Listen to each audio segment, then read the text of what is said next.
Bleach অ্যানিমেতে আমার মতে হোগিওকো একটা খুবই কমপ্লেক্স বিষয়, যেটা কিনা অনেক ফ্যানরাই বুঝতে পারে না। I haven't a clue what's going on here, but I'll act like I do. কারণ ব্লিচ অ্যানিমেতে হোগিওকোর পাওয়ার্স, অ্যাবিলিটিস, ক্রিয়েশন, হিস্ট্রি এগুলো নিয়ে কখনো ক্লিয়ারলি কথা বলা হয় নাই বা দেখানোও হয় নাই। আর ব্লিচের কাহিনীর উপরে হোগিওকোর খুব বড় একটা ইম্প্যাক্ট আছে। বাট সমস্যা নাই, আজকের ভিডিওতে আমি তোমাদেরকে হোগিওকো সবকিছু একদম ক্লিয়ারলি বুঝাই দিব, আর তার সাথে ব্লিচের অনেক কাহিনী নিয়েও আলোচনা করবো। বেসিক্যালি হোগিওকো হচ্ছে একটা স্পেশাল ডিভাইস যেটা কিনা শিনিগামি আর হলদের পাওয়ারের যে লিমিটটা আছে ওই লিমিটটাকে ভাঙতে পারে। এটা বানাইছিল উরাহারা কিসকে, কারণ সে চাইছিল যে শিনিগামি আর হলদের পাওয়ারের মধ্যে যে লিমিটটা আছে ওই লিমিটটাকে নিয়ে রিসার্চ করতে। হোগিওকোর মাধ্যমে এটা শিনিগামিদের মধ্যে হলোফিকেশন করা যায় আর হলদের মধ্যে শিনিগামি পাওয়ার আনলক করা যায়। এই অবজেক্টের মাধ্যমে এটা শিনিগামি ইজিলি ভাইজরে ট্রান্সফর্ম হয়ে যেতে পারে আর হলরা আরাঙ্গার রিভলভ করতে পারে। ভাইজর মানে সেসব শিনিগামি যারা কিনা হলদের পাওয়ার পাইছে, আর আরাঙ্গার হলো সেসব হলো যারা কিনা শিনিগামিদের পাওয়ার পাইছে। নর্মালি হলরা আরাঙ্গারে ন্যাচারালি ইভলভ হয়, তবে এই প্রসেসটা খুবই টাইম কনজিউমিং আর শুধু পাওয়ারফুল কিছু হলদের ক্ষেত্রে এটা হয়। বাট হোগিওকোর মাধ্যমে যে কোনো হলকে আরাঙ্গারে ট্রান্সফর্ম করা যায়। তবে হোগিওকোর পাওয়ার এখানেই শেষ না, এটা ইউজারের সাবকনশিয়াস ডিজায়ারও ফুলফিল করতে পারে। যেমন আইজেন চাইছিল যে সেসব শিনিগামিদেরকে সারপাস করে একজন গড লেভেল বিং হবে, আর হোগিওকোর সাথে আইজেনের ফিউজ হওয়ার পর আইজেন অনেক ওভারপাওয়ার্ড হয়ে গেছিল। এখন আমি কথা বলবো হোগিওকোর অরিজিন নিয়ে। কাহিনী শুরু হয় যখন কিনা কিসকে উরাহারা সোল সোসাইটিতে ক্যাপ্টেন ছিল। আগেই বলছিলাম যে সে হোগিওকো বানাইছিল যাতে শিনিগামি আর হলদেরকে নিয়ে সে রিসার্চ করতে পারে।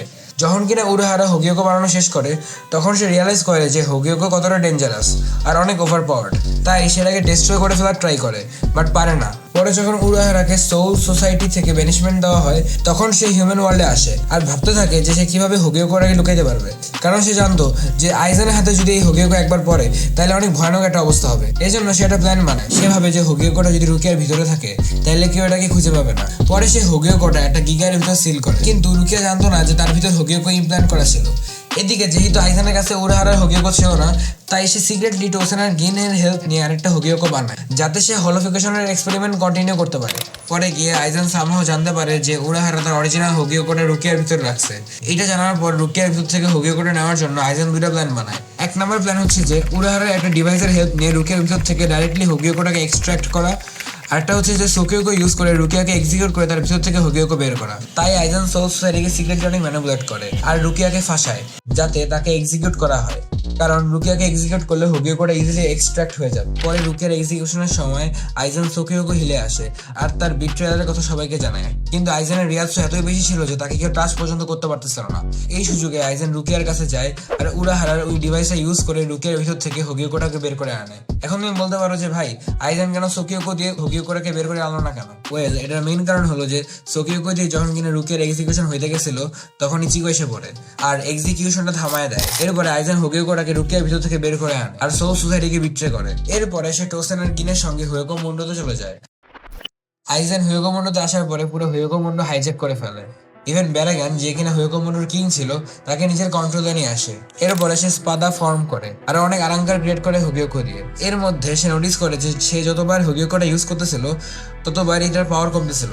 তাই সে ওরিহিমেকে কিডন্যাপ করে আনে, কারণ সে মনে করছিল যে ওরিহিমের শানশান রিকার অ্যাবিলিটি দিয়ে হয়তো হোগিওকোকে রিপেয়ার করা যাবে, বাট সেটা করা যায় না।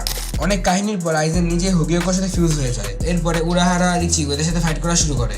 ফাইটের মাঝখানে ইশিন চলে আসে আর তার মিডল ফিঙ্গার দিয়ে আইজেনকে হিট করে, যেটা কিনা আইজেনের শিনিগামি পাওয়ারের অ্যাবসলিউট লিমিটে পুশ করে। এরপর সে ইভলভ করতে থাকে আর তার অ্যাপিয়ারেন্সে অনেক চেঞ্জ আসে।